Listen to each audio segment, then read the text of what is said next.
I like me crab and me callaloo. I don't like no mulligan stew. I like to be on the open sea. Believe me, that is the life for me. It's a new day for the NDP. In fact, this is the day of their party convention. And it's a bright, sunny 25th of November 2013. An active time here, Tony, at the NDP headquarters. Yellow surrounds us, and of course, the green grass. Very active, Chester. It's the time when any political party having a convention, it's a time where the members come and they're all buoyed. They're coming here for motivation, they're coming for inspiration, camaraderie. You know, they gather together, they sit, they listen to what their leaders have to say, they have some refreshments, they eat. It's generally speaking a good time for members of the party. A sort of celebration as one would at an anniversary or birthday or family gathering. Yes, and I mean, Crab and Callaloo, as you know, we go out to capture these things, to bring it to the general public, because for one reason or the other, you always find that the base of the party is what comes to the conventions. The people who are supporters, but not necessarily considering themselves part of the base, generally stay at home. They listen on the radio, they look at programs like Crab and Callaloo to see what actually happened there. What about the timing of this, Tony? It's November, and that could be a significant time. Significant insofar as in 2010, the elections were held just after November. They were held around the 13th of December. I can't remember the exact date. So, not surprisingly, because those dates went back and forth. They did. But I have a sense, though, that the NDP, and I'm hearing on the ground that the NDP are in fact speculating that the elections may be sometime next year. Personally, I think they're off the mark with that. I do not see Dr. Gonsalves calling an election before his airport is pretty much done. The other projects like the South Leeward Highway gets going. You get some feedback from the geothermal folk. So I'm suspecting that's wild speculation. But then I am not a political pundit, and I'm not on the ground as the NDP people are on the ground. What do you think would be the main topic? What would be the thrust of the speaker this convention?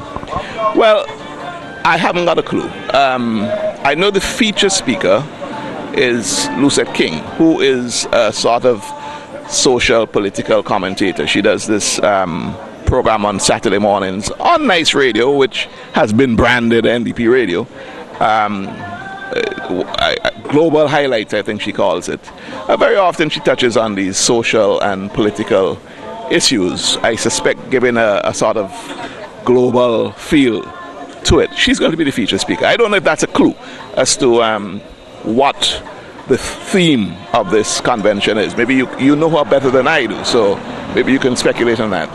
I don't actually. Like you, I'm clueless when it comes to that. I have not been able to speak to Lucette in quite some time, but I know that, as you suggested, she is quite committed to certain activities and a certain way that she'd like to, I think, see St. Vincent and the Grenadines go. However, as you said, Tony, it's sort of exciting for me in the sense that I'd really like to see how the NDP is going to use this convention to stir things up, to get the country, not only their party, but also the country whipped up for the elections, which are not too far away. Yeah, I think one of the main issues, they may not think it is an issue, or they may just want to sweep it under the carpet, but there is the Mitchell faction. Sir James Mitchell is the founding father of the NDP. You can't take that away, okay? And he is, I now know, and I told you this morning, I spoke to him, he's been invited, but he's not going to be here.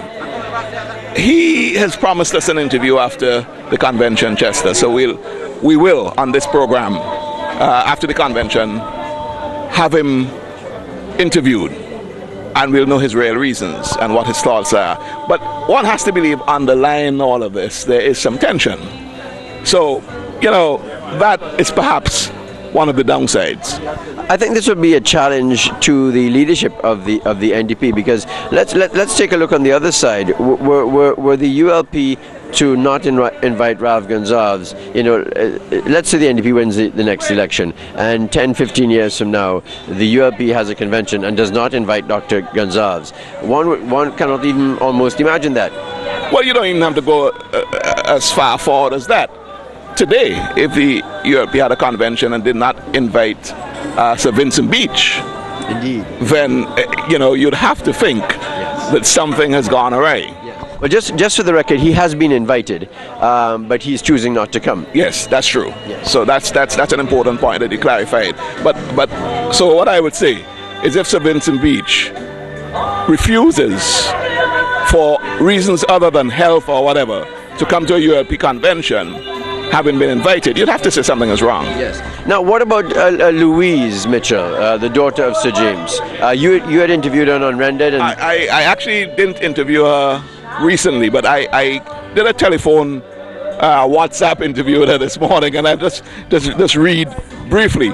I was asking her if she was invited first to the convention, and she said she isn't really normally invited. To the ones that she's been to, she didn't need an invitation in any event. So that's fair enough. I asked her why she wasn't coming to this one, and she said it's not her priority, it's not her focus. Then I asked her what her focus was, and she said categorically her law practice, her community, and her children. And then she said she's on the ground, not on the platform. Incidentally, this morning she has grassroots swimming in Layu, so that is part of her focus. But more poignantly, I said to her, is the NDP a cohesive force at the moment, do you think? And she said no. Did you give her reasons? She said, if you don't honor your history, if you don't know your history, sorry, let me read it properly. If you don't respect your history, you can't plan for the future. And then I asked her if that comment was in relation to the tension that existed between her father and the party, and she said sure. You know, and one more question I asked her. I said, what were her thoughts on the leadership of the NDP, Adam Eustace's leadership? And her comment was, unfortunately, it is not inclusive. So there is a downside. The Mitchells are not happy, Chester. Well, I would certainly like to see what the other side to that story is, and hopefully we'll be able to do that as we cover this convention here at the NDP headquarters. So we look forward to bringing that to you in the next few minutes, and we hope that you enjoy what's coming up ahead as we bring you coverage of this Carbon Callaloo on the NDP convention here at Murray's Road. We're ready, yeah, we're ready,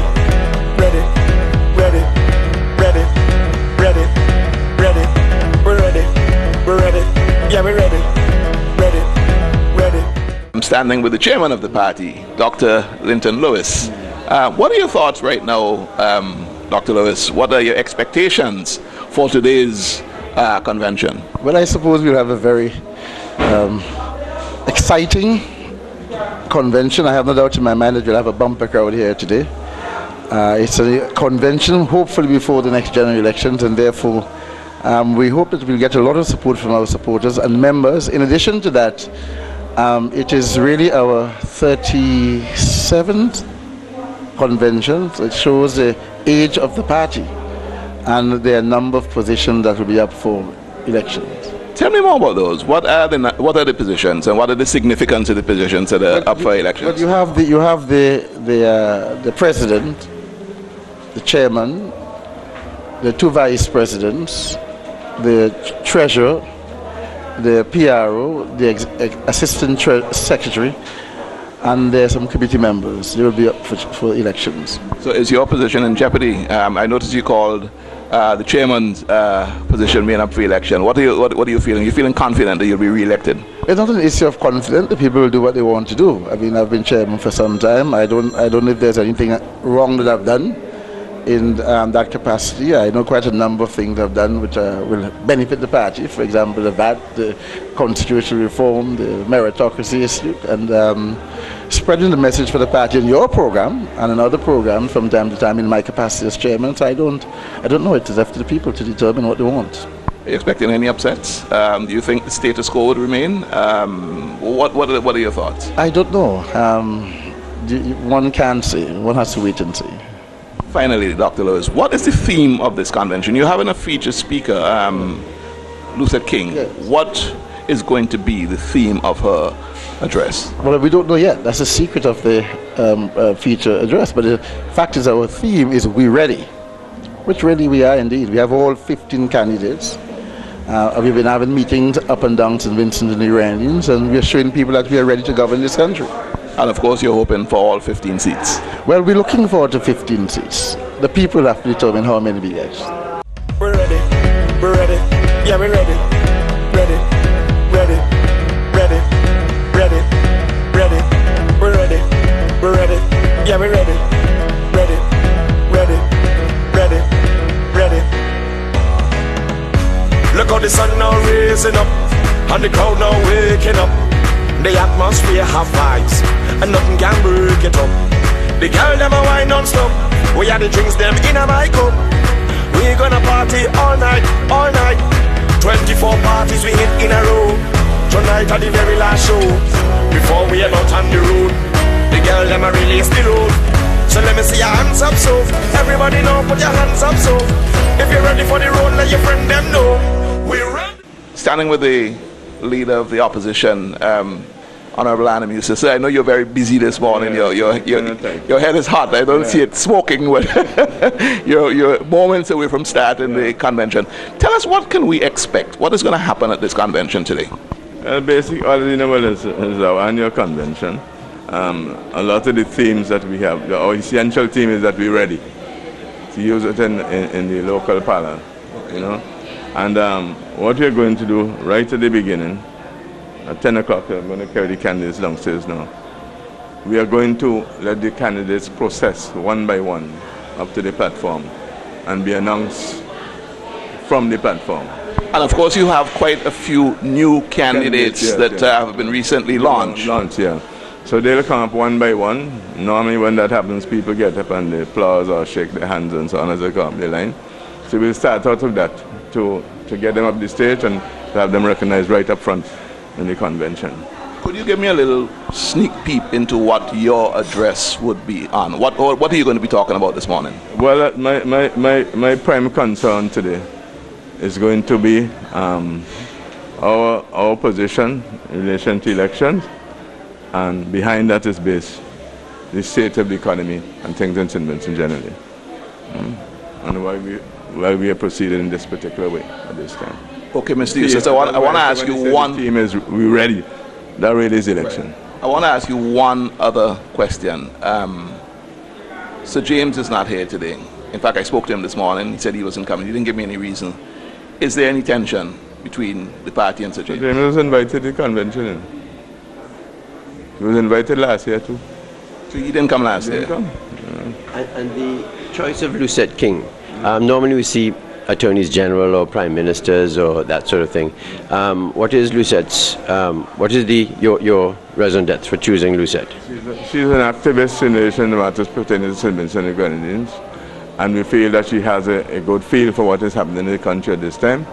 In the same way that when we bought Key Joseph some years ago, it's not the first time we're using some of them. Key Joseph did the feature just in years past, you know. But we didn't want to go to the purely political route. I myself have refused to attend and speak at conventions in the year of elections in any country where I've been invited. I don't figure a party should go on the platform, a party should go on the platform in another person's country in a year when you may have election. All year in the term is different. Are you sensing that an election is around the corner? I am sensing it's early. I don't think we're going to 2015. Welcome to the New Democratic Party's 37th Annual Convention. It is my pleasure to introduce to you, as they enter from our western door, all the parliamentary representatives to be, as well as the elected representatives. From North Windward, Mr. Lauren Batiste.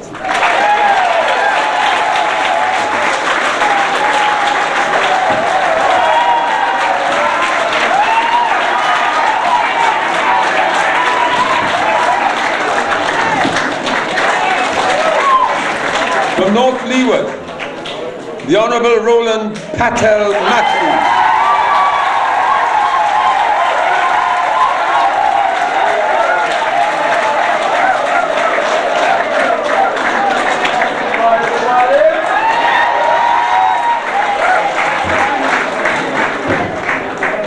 From North Central Windward, Mr. Kenroy Johnson.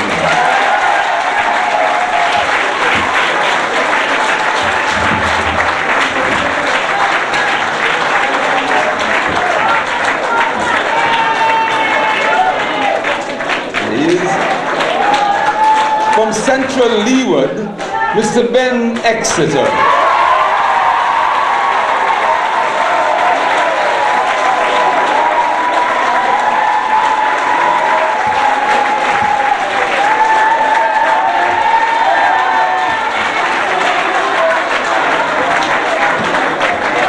From South Central Windward, Mr. Addison Bash Thomas.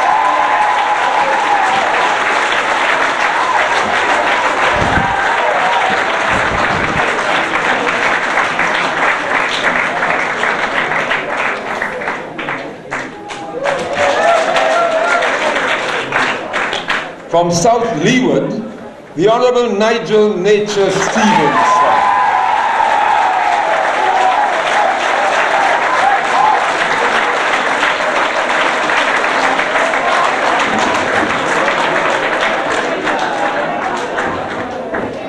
From South Windward, the latest edition, Mr. Noel Dixon.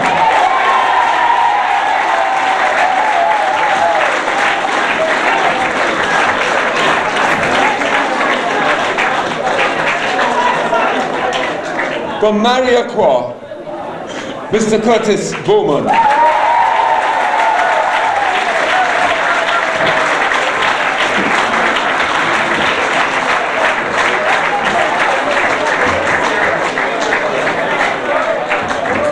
From West St. George, Dr. Julian Ferdinand.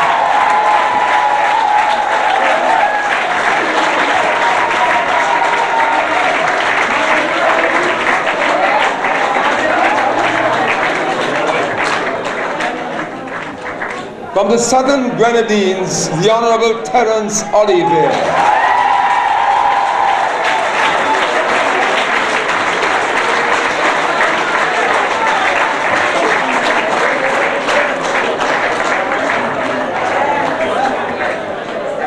From West Kingstown, the Honourable Daniel Cummins.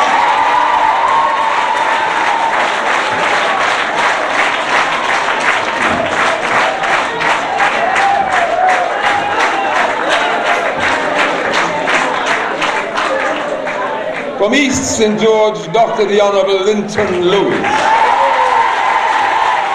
Senator and Chairman.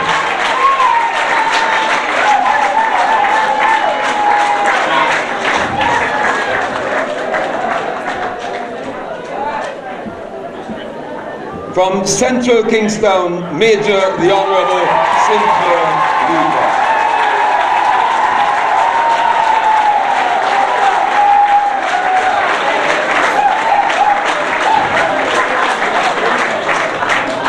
From the Northern Grenadines, Dr. the Honourable Godwin Friday.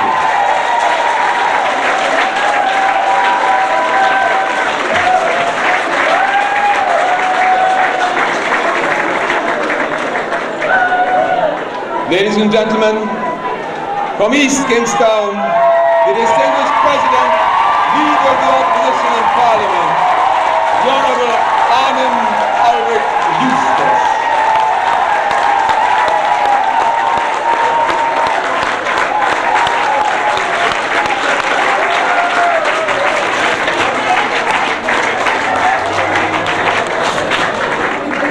Oh NDP, we love you so.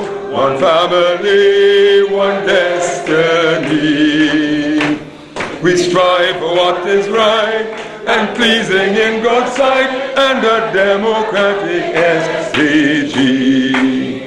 Let us put our hands together to keep high our country's name and protect our youth from danger. Proud guardians we remain, our women and our children will uphold our men.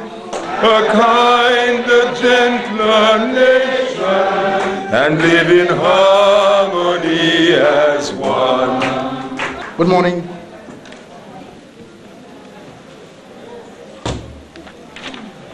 Good morning to everyone, ladies and gentlemen, member supporters. Good morning to our honorable guests, His Excellency Mr. Weber Shea from the Embassy of the Republic of China on Taiwan,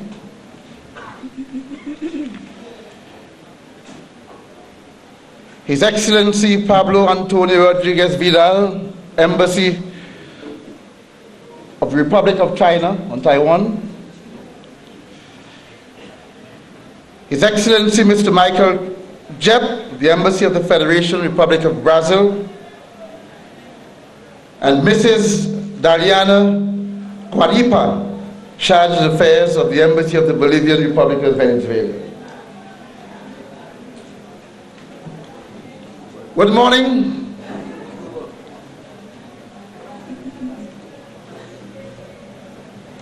To all of us here, I want to say to you that we welcome you from the President of the party, the Honorable Anim Youssef, and the Leader of the Opposition, my colleagues here on the platform, Chairman of the constituency divisions, and other well-wishers. This is the 37th annual convention of the new Democratic Party. We are a party formed since 1975, and we are the longest party in St. Vincent and the Grenadines, and will be the longest in a number of years to come. President of the New Democratic Party and Leader of the Opposition, Honorable Lecoq and Dr. Friday, Vice Presidents of the party, His Excellencies of Cuba, Venezuela, the Republic of China, and Brazil,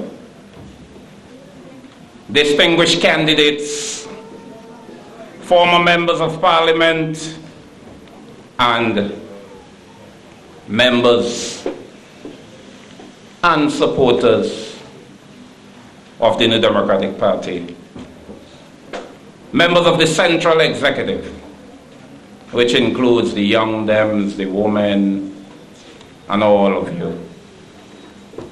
Brothers and sisters, ladies and gentlemen, friends and supporters and well-wishers of the New Democratic Party, welcome and thank you for coming here.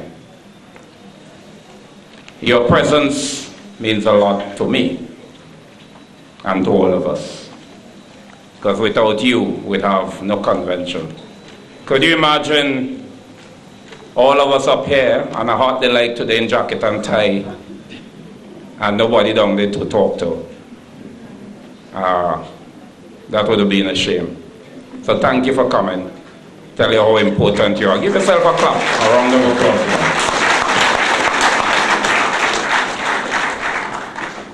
Mine is just a report. The others would be speeches.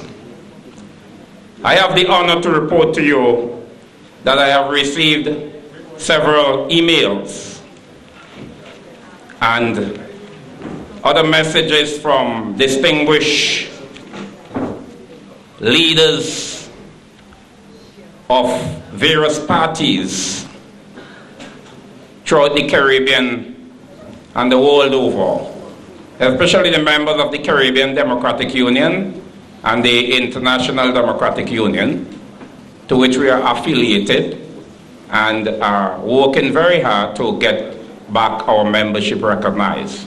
You'll recall that not too long ago, Brother Roland Patel Matthews and myself attended a very important meeting in this regard, and we are making some progress. I did not know, I'm telling you the truth, that my leader, Honorable Arnhem Eustace, future Prime Minister, next Prime Minister, was held in such high esteem by leaders of parties, both in government and opposition, all over the world. What I have gleaned from all these messages is that they are ready for Arnhem Eustace to lead a government of justice, equality, opportunity, economic progress and prosperity for all Vincentians. That is the impression I get from the various messages. The two that did not make it in any meaningful way are the cross-country road, where one road was built on the windward side and the other was built on the leeward side, and there was nothing to connect both of them to each other. That is another miserable failure. It is at that point that you were able to get the Honorable Daniel Cummins to get into the political fray of things. And there together we argue strongly to ensure that the cross-country road did not come a reality because of the impact it was going to have on our water supply. There was the three of them. Two are still a burden. One has failed miserably. And who can tell me the other major project of the Unity Labour Party that failed miserably in this country? Do you want to tell me which one it is? It was what they call constitutional reform in this country. They failed miserably, so miserably that they lost 13 seats to 2, with the new Democratic Party becoming the victors in the process because we argued for the no campaign. And again, in the next January election, they will fail miserably because the new Democratic Party will get no less than 13 seats to 2 in the next January election.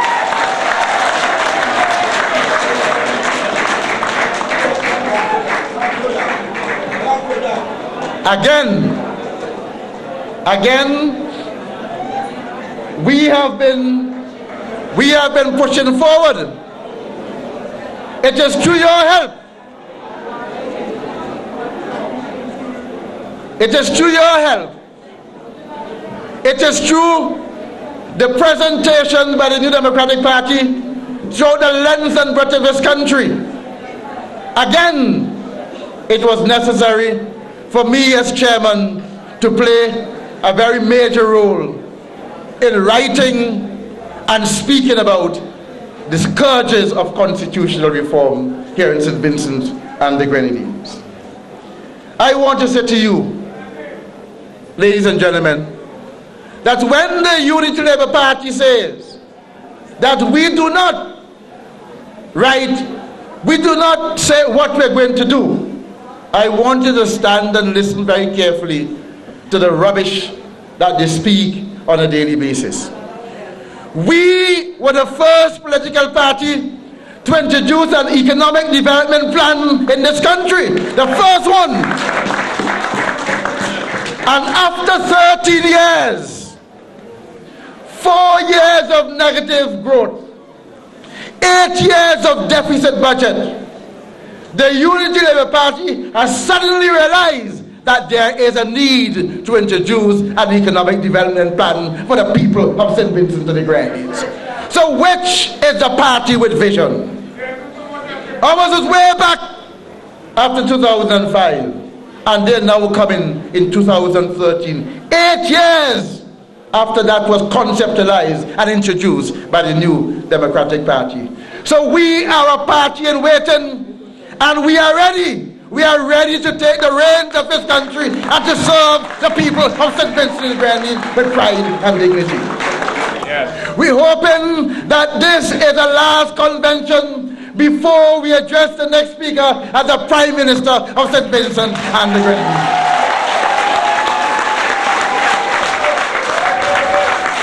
Ladies and gentlemen, it has not been an easy task. Years and years of hard work, criticisms, marches, presentations, and everything that is good or bad about politics. But one thing I want us always to remember is a project that was spearheaded by this gentleman. In opposition, when his humanitarian existence required him to introduce a school supplies program by the New Democratic Party. A program in which all and sundry, whether you were Unity Labour Party, whether you were Green Party, whether you were NDP, or whether you were no party at all, you were entitled to and you receive assistance from the New Democratic Party right here at this office, spearheaded by the leader of the opposition. And we say that alone tells you, if you want to hear about education revolution, you can't separate it from equality of opportunity. You cannot separate the education revolution from equality of opportunities. And Mr. Eustace, through that school feeding program, so school supplies program, provided equal opportunity for all in St. Vincent and the Grenadines. Mr. Eustace, the people want me to stop. I can see it on their faces. And they now want you to approach the podium and to deliver the message of peace, the message of love, the message of unity, and the message of prosperity to the people of St. Vincent and the Grenadines.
Thank you very much. Members of the platform, all my colleagues, members of the diplomatic corps present with us here today, and my people of the New Democratic Party. Good morning.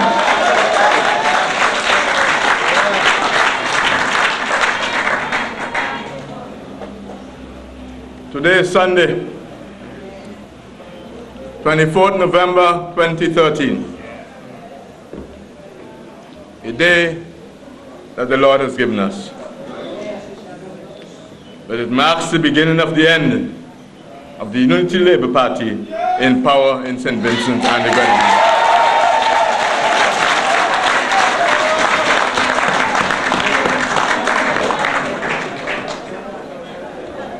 The New Democratic Party stands ready to face this event with courage, and we are confident of success.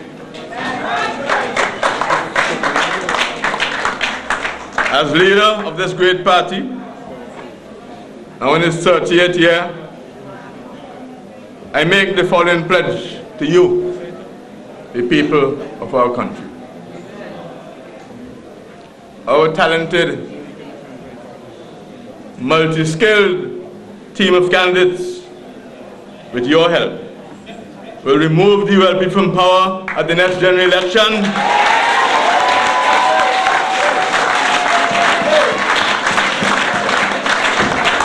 Rebuild this nation's shattered economy, increase employment and income, restore our moral fiber, reduce crime and corruption, and let Vincentian people smile again. We not only feel the normal Christmas breeze of this time of the year, but the emerging winds of change energizing the New Democratic Party. We speak with confidence, not because we believe the race is already won, because we know that you have felt our consistent support, our representation, and work for you, all the people of St. Vincent and the Grenadines, while we have been in opposition. We will continue as a government to govern in the interests of everyone. That's right. Whatever your politics, be it ULP, NDP, or any other party.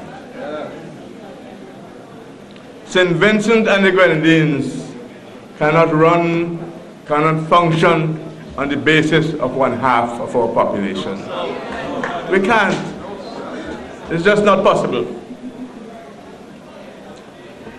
So we'll move them out. This, as leader, I pledge to you.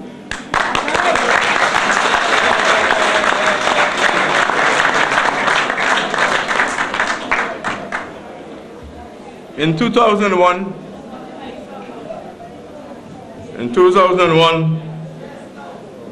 the ULP had our country in a 12-3 stranglehold. Today, that hold no longer exists. A 1-seat majority parliament indicates that without a doubt that the people are no longer fooled by empty promises and useless rhetoric. You only get away by the skin of their teeth. Not again. Not again. We have repeatedly asked the people, are you better off today under the ULP than you were under the NDP government? And without exception, the people have said no. At every meeting, in every community, you hear the word pressure. On every talk show, the people are lamenting the change in their circumstances. They had a better life under an NDP government.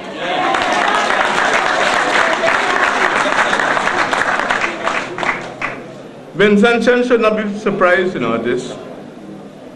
Because the figures show it. For instance, in the period 1994 to 2003, the St. Vincent and the Grenadines, notice the period, 1994 to 2003. The St. Vincent and the Grenadines economy grew by an average of 3.5%, while St. Lucia and Antigua, whose economies are the largest in the OECS, taking up 48% of the OECS, they only grew by 1.2 and 2.9% respectively. St. Vincent was way ahead. During the ULP, however, particularly in the last 5 years, 5 to 6 years, 2008 to 2013, the St. Vincent and Grenadines economy went down. It declined. It had negative growth. We didn't not only not grow, we lost some of what we had. It became smaller. And if it becomes smaller, if you have a cake that you bake today, and you bake another one tomorrow, and you bake a smaller one, and you have to share it, what happens? Everybody gets a little less. So that is what we mean by negative growth. The economy did not grow for 4 consecutive years, and therefore the people of this country had to share a smaller cake. And what that means, each will get less, especially the poor. The economic crisis affects every country in the world, but each country is required to take decisions and manage themselves in such a way that they come out of that crisis. Yes. Well, St. Vincent and Grenadines did not come out and still is not out of that crisis. And as long as Ralph Gunsarf and the ULP are there, we'll never come out of that crisis. Therefore, the NDP has to come back. I'm going to concentrate today on the need for fiscal discipline. That means the way we manage our finances, the way the government manages the country's finances. The second one, which I want to spend a little time on, is increase productive sector activities, with the emphasis on bananas in the agricultural sector and also on fishing. The third one, the plight of the private sector here in St. Vincent and the Grenadines. And the fourth one I want to concentrate on will be energy and the cost of energy in terms of our electricity bills and in terms of the cost of business and so forth. This is another one I want to spend some time on. As at the end of September this year, the government, which had a budget of $799 million, is running a current deficit. By that I mean they were spending more money than they had. And therefore, to bridge the gap, they'll have to go out and borrow, because they weren't collecting enough in taxes to cover all the things they were spending. That's what I mean by deficit. So don't bother with the word. They're spending more money than they had. I expect this figure to get larger. It's over 5 million a year already. I expect it to get larger over the next couple of months of this year. You notice that even to pay the 1.5% to the civil servants, which they owed since 2011, they had to go and increase our borrowing to pay that 1.5%. You shouldn't have to do that, Your revenue position should have been such that in the first case you didn't have to owe it. You would have paid it since 2011. That's right. That's right. If you had a current surplus, you would not have been owing that money. You would have paid it in 2011 when it had meaning. When you pay it back 2 or 3 years later, inflation, cost of living and so on, eat up a lot of that already. So they're doing you no favor to pay you in 2030. It's your money. We should have got since 2011. But now because they don't have enough revenue, they couldn't pay you, they're going to borrow. And who's going to pay the loan? You going to pay the loan, so what is the point? What is the point? We should have managed our affairs in such a way that we had the resources to be able to pay people on time. Enclosed money going to the private sector. A contractor will do work for government, maybe build a road, and the government ain't pay. So they owe him. A businessman might sell them goods. They don't pay him. Somebody might supply stuff for the hospital. They don't pay them. They may rent a building from a private person to put in a government ministry, and they don't pay them. And they don't give them any interest, because that is a loan to government. So what that does, it squeezes the business. The business has sold its stuff, but it can't get its money. So they don't have no revenue. So the business has to go and borrow, get an overdraft to keep going.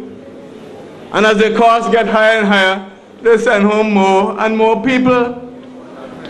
That is why we are having layoffs in St. Vincent and the Grenadines, in the way we having them here today. It's because of government incompetence, being unable to pay the private sector what they owe them. It's causing most of the layoffs in St. Vincent right now. Yes, yeah. I don't even want to talk about that. Mr. Lee Cockers remind me of something here, you know. The European Union, that's why we have trouble getting loans from them now, you know. The European Union gave us a grant to do something. You know the government charged VAT on the grant? You ever hear more nonsense than that? But I don't want to go into that now. It'll take me off course. So those people are owed in the private sector. That is helping to put you out of work. And because the government is not paying them, why their businesses can't flourish. So you pay the price. So that's why I'm saying the question of debt is very important. In 2012, this country, to my eternal shame, exported $1.5 million in bananas. You could believe that.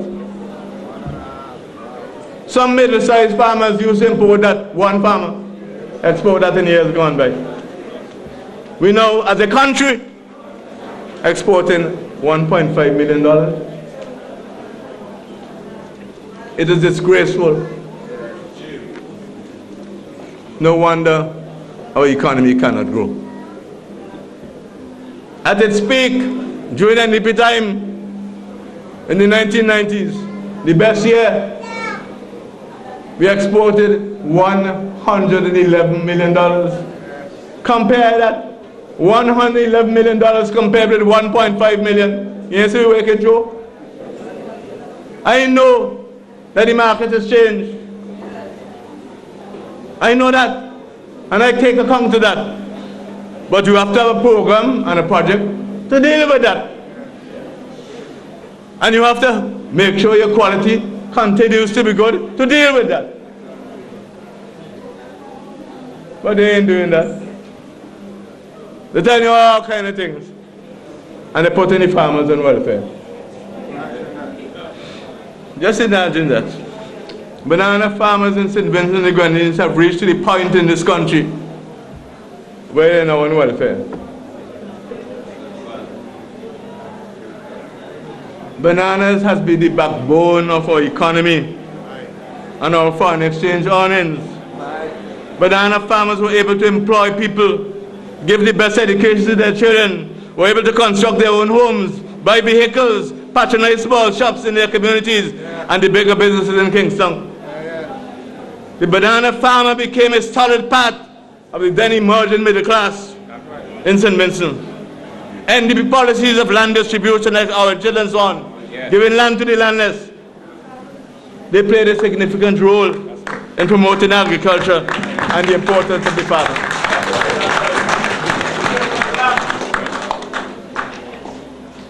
Even though the market had changed in Europe, the sector remained important to the Vincentian economy. He was selling less, sometimes 30 million, sometimes 40 million, sometimes 50 million, sometimes 60 million a year. But he never sold 1 million. We should really be ashamed now. We really should be ashamed of the performance of our country under the Unity Labour Party.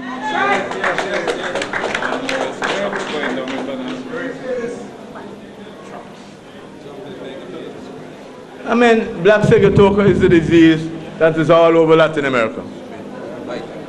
They have it in much worse condition than sometimes we had it. But they did this spraying regularly, and they kept it under control. And that allowed them to continue to export their bananas with good quality. Now we have bananas, when they're infected, when you go to the port and they open the boxes, the bananas start to ripe already, and they ain't gone to England yet. We cannot sustain this. Why is St. Lucia able to have its exports rising? They had the same storm, the same Thomas, and they had the same black sigatoka. But they back out at 10,000 tons. And we at 180 tons. Come on. Come on. This is what our country has come to under the Unity Labour Party. It's really nonsense and should not be tolerated at all. Time to move them.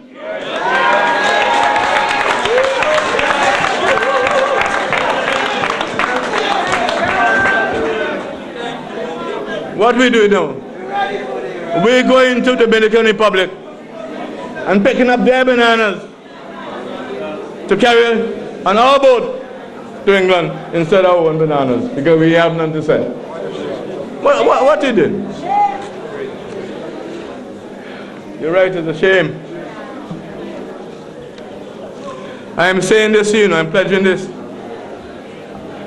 And Patel is behind here. He's the minister. Our Minister of Agriculture. The new Democratic Party can and will bring back the banana industry to a level of producing $50 million a year in banana export.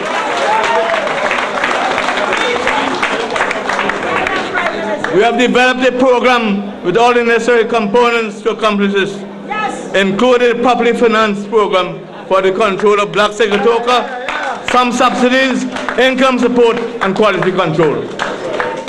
This should go a long way in restoring the dignity and pride of the farmer, as well as contributing to the stabilization of our economy.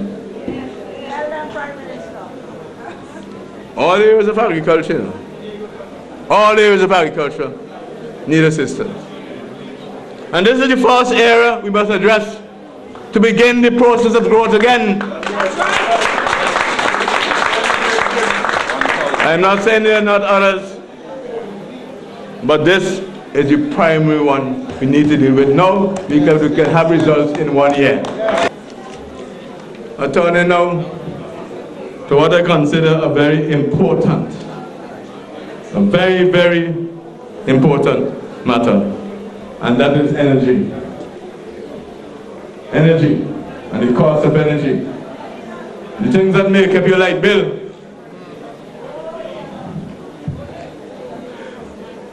Reducing the cost of energy is a super priority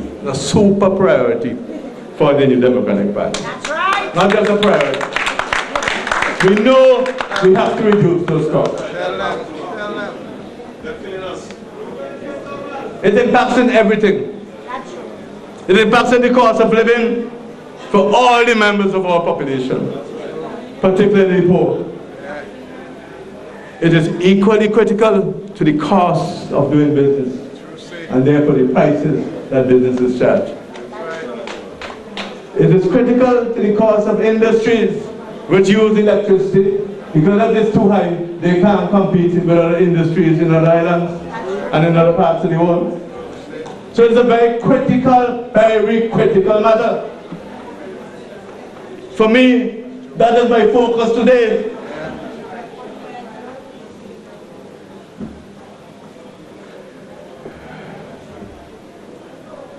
We have to find the mechanism to reduce the cost. And I want to say no. Don't tell me you don't want to hear it or saying it anyway. I believe that if we could get the geothermal energy going, it can make a difference. I believe so. But I have some grave concerns with this government here and what they have started to do with geothermal energy, because it reminded me of what they did with NCB. And I'll come to that.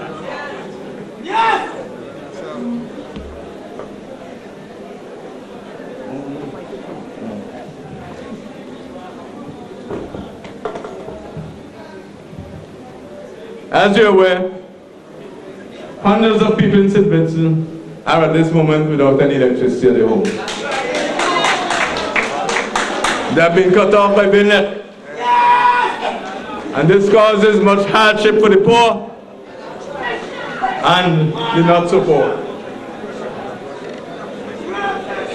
For the last 12 years, in the same way they did fishing, for the last 12 years, Gonsalves has been talking about alternative energy, cheaper energy, and he has accomplished nothing. Let's go back to the year 2005, when Petrocaribe was launched by Venezuela in an effort to give some assistance to us here in St. Vincent and other countries. In January 2006, Gonsalves touted the benefits of Petrocaribe, and he and his people told Vincentians that we would see reduced electricity prices.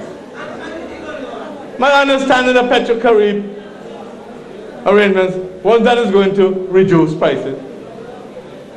My understanding is it allowed us to keep back some of the money, so the government will have resources to do other business, not to reduce prices. And I want to quote Gonsalves. In his 2006 budget, 2006, listen to the year, he said, and I quote him, "When the Petrocaribe arrangements are fully established, we will be sharing the increasing benefit." That is the reduced price you're talking about, you know. We'll be sharing the increased benefit with the consumer, that is you.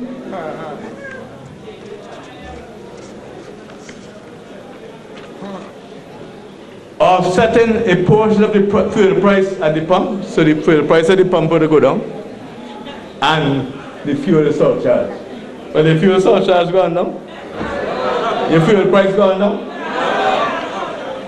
Well, we've had absolutely no benefit. Remember that time I said, I was criticized for it, I repeated it this morning, I said we should unsign Petrocaribe. Yes. I was not convinced that St. Vincent and the Grenadines government had the fiscal discipline, which I referred to earlier, to manage this additional money that Venezuela was allowing us to have at Lorry. I figured they would waste it, and their fiscal position remained the same, and so they did. Yes. You know, the reality is that when Gonsalves took office in 2001, a unit of electricity cost 68 cents. Today, a unit, I ain't talking about fuel surcharge, a unit of electricity costs $1.05. Petrocaribe, according to him, was to help bring back these things down. But that was never the intention of Petrocaribe.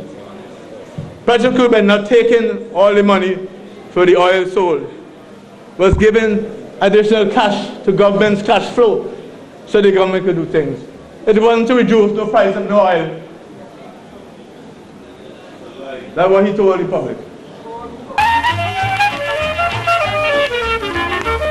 I like me crab and me callaloo. I don't like no mulligan stew. I like to be on the open sea. Believe me, that is the life for me.